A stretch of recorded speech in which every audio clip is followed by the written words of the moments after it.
नमस्कार।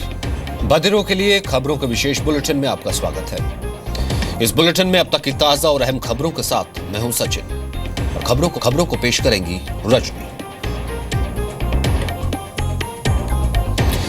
रक्षा मंत्री मनोहर पर्रिकर ने सर्जिकल स्ट्राइक पर बड़ा बयान दिया है। रक्षा मंत्री ने इशारों में आरएसएस को सर्जिकल स्ट्राइक का क्रेडिट देने की कोशिश की है। मनोहर पर्रिकर ने कहा है कि महात्मा गांधी के राज्य से आने वाले प्रधानमंत्री और गोवा से आने वाले रक्षा मंत्री के समीकरण से सर्जिकल स्ट्राइक संभव नहीं था। इसलिए सर्जिकल स्ट्राइक के पीछे कहीं ना कहीं राष्ट्रीय स्वयंसेवक संघ की शिक्षा का असर है। Surgical strike. This equation was quite. Maybe the RSS teaching was the basic core, but this was quite a very different kind of combination.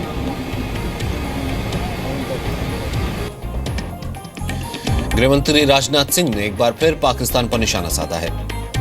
Rajnath का कहना है कि पाकिस्तान न दूसरों का भला कर सकता है, न ही अपना भला कर सकता है। पाकिस्तान पर हमला बोलते हुए उन्होंने यह भी कहा कि उसे यह समझना चाहिए कि जो सांप पालते हैं, सांप उन्हें भी डराते हैं। गृहमंत्री के मुताबिक पाकिस्तान फ्रीडम फाइटर और आतंकी के बीच का फर्क नहीं समझ पा रहा। उनका कहना है कि अपनी गतिविधियों की वजह से पाकिस्तान अंतर्राष्ट्रीय स्तर पर अलग थलग पड़ता जा रहा है। सर्जिकल स्ट्राइक को सही ठहराते हुए राजनाथ सिंह ने कहा कि एलओसी पर भारतीय सेना हमला करने नहीं बल्कि आतंकी कैंपों का सफाया करने गई थी। राजनाथ के मुताबिक बॉर्डर सील करने का एक्शन प्लान जल्द ही तैयार हो जाएगा। अपने आतंकवाद को एक स्टेट पॉलिसी के रूप में अपनाकर आज पाकिस्तान खुद को न केवल साउथ एशिया में बल्कि इंटरनेशनल कम्युनिटी में स्वयं को आइसोलेट करता चला जा रहा है।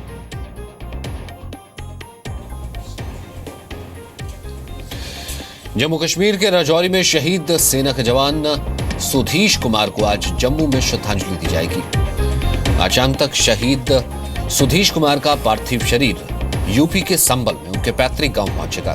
यहां पूरे राजकीय सम्मान के साथ उनको अंतिम विदाई दी जाएगी। सुधीश कुमार की शहादत की खबर मिलने के बाद से उनके परिवार में मातम है।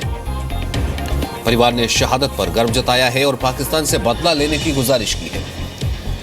रविवार को जम्मू कश्मीर के राजौरी में पाकिस्तान की ओर से हुई फायरिंग का करारा जवाब देते वक्त सुधीश कुमार ने देश के लिए सर्वोच्च बलिदान दिया। जम्मू कश्मीर में हिंसा फैलाने और आतंकी हमले के लिए पाकिस्तान की खुफिया एजेंसी आईएसआई ने नया प्लान तैयार किया है। 100 दिनों के हिंसक आंदोलन के दौरान आईएसआई ने कश्मीर में बेजान हो चुके आतंकी संगठनों को फिर से हमले के लिए तैयार वो कर रही है। इनमें अल उमर मुजाहिदीन, हरकत उल अंसार, अल बदर, इख्वानुल मुजाहिदीन और अल जिहाद फोर्स जैसे आतंकी संगठन शामिल हैं। खुफिया रिपोर्ट के मुताबिक कश्मीर घाटी में करीब 250 आतंकी मौजूद हैं, जिसमें करीब 107 आतंकी स्थानीय हैं। सूत्रों के मुताबिक आईएसआई ने स्थानीय आतंकियों को सुरक्षा बलों पर हमला कर फरार होने के निर्देश दिए हैं, जबकि पाकिस्तान से आए आतंकियों को कश्मीर से बाहर हमले की जिम्मेदारी दी गई है।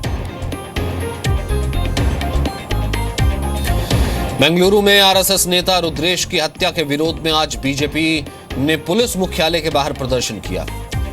हजारों की तादाद में बीजेपी कार्यकर्ताओं ने पुलिस मुख्यालय की ओर मार्च निकाला। वारदात के 2 दिन बाद भी पुलिस को हत्यारों का कोई सुराग नहीं मिला है। बीजेपी के प्रदर्शन को देखते हुए बेंगलुरु के 2 थाना क्षेत्रों में कर्फ्यू लग गया है। किसी भी हालात से निपटने के लिए भारी तादाद में पुलिस वालों को तैनात कर दिया गया है। रविवार को सरेआम आरएसएस कार्यकर्ता रुद्रेश की बाइक पर सवार 2 बदमाशों ने गला रेत कर हत्या कर दी थी। वारदात के वक्त रुद्रेश आरएसएस का पथ संचालन कर वापस लौट रहे थे। कावेरी जल बंटवारे को लेकर किसानों ने आज से पूरे तमिलनाडु में 2 दिन का विरोध प्रदर्शन शुरू कर दिया। डीएमके ने भी रेल रोको अभियान का समर्थन किया। किसानों के साथ ही राज्य में जगह जगह पर डीएमके कार्यकर्ता रेलवे लाइंस पर डटे हुए हैं। पुलिस ने प्रदर्शनकारी कार्यकर्ताओं को रेलवे ट्रैक से हटाने की पूरी कोशिश की। चेन्नई में डीएमके नेताओं ने भी एक विरोध मार्च निकाला। तमिलनाडु के कई विपक्षी दल भी प्रदर्शन में शामिल हुए। प्रदर्शन के जरिए केंद्र से कावेरी प्रबंधक बोर्ड बनाने की मांग की गई है। उत्तर प्रदेश चुनाव में बीजेपी के लिए प्रधानमंत्री नरेंद्र मोदी बड़ी भूमिका निभाने जा रहे हैं। नवंबर और दिसंबर में पीएम मोदी की 8 बड़ी रैलियां होंगी। 24 अक्टूबर को महोबा में पीएम मोदी की पहली चुनावी रैली होगी। 25 दिसंबर को लखनऊ में परिवर्तन रैली के समापन के साथ ही पीएम मोदी के लिए तय किए गए अभियान का पहला चरण खत्म हो जाएगा। बीजेपी की कोशिश है कि यूपी के करीब करीब हर जिले में एक बड़ी रैली आयोजित की जाए। रक्षा मंत्री मनोहर पर्रिकर भी कई जगह रैली करेंगे। इन रैलियों में सर्जिकल स्ट्राइक को हाईलाइट किया जाएगा। बीजेपी नवंबर और दिसंबर में परिवर्तन यात्रा करेगी।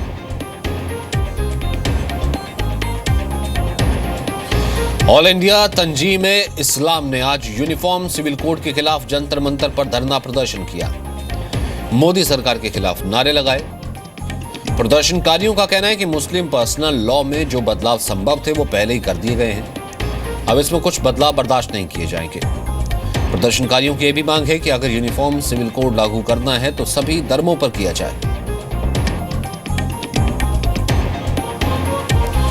जम्मू कश्मीर के अनंतनाग में आतंकियों ने टीवी टावर की सुरक्षा में तैनात पुलिस के 5 जवानों से हथियार छीन लिए। हथियार छीनकर भागे आतंकियों की तलाश के लिए पूरे इलाके में सर्च ऑपरेशन चलाया जा रहा है। वारदात रविवार रात की है। लापरवाही के आरोप में ड्यूटी पर तैनात 5 पुलिसकर्मियों को सस्पेंड कर दिया गया। जम्मू कश्मीर में पिछले 10 दिनों में जवानों से हथियार छीने जाने की तीसरी वारदात है। इससे पहले शोपियां और पुलवामा में आतंकियों ने पुलिस वालों से हथियार छीने थे।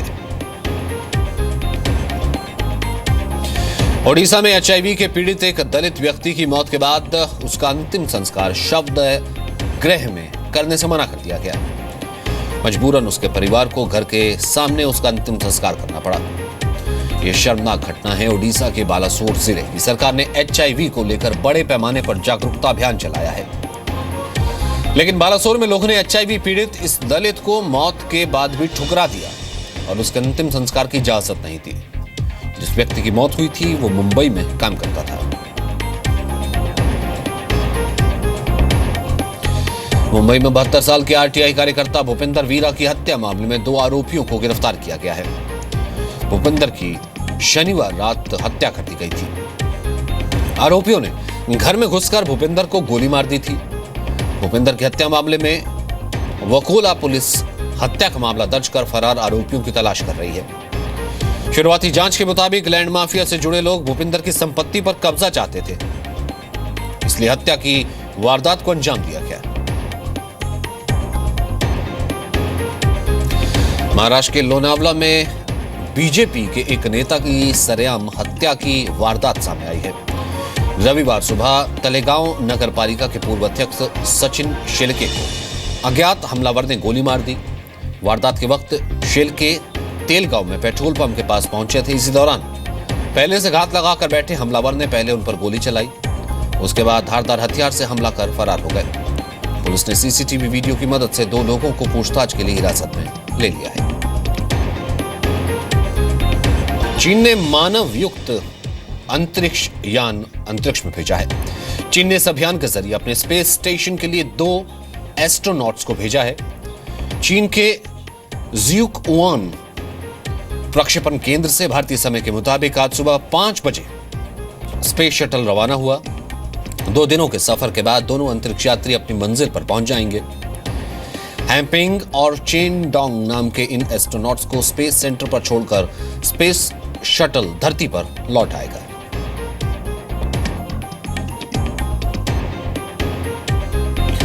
और बदिनों के लिए समाचार के इस बुलेटिन में आज के लिए बस इतना ही। कल दोपहर 3:30 बजे हम फिर हाजिर होंगे दिन भर की बड़ी और नई खबरों के साथ। नमस्कार।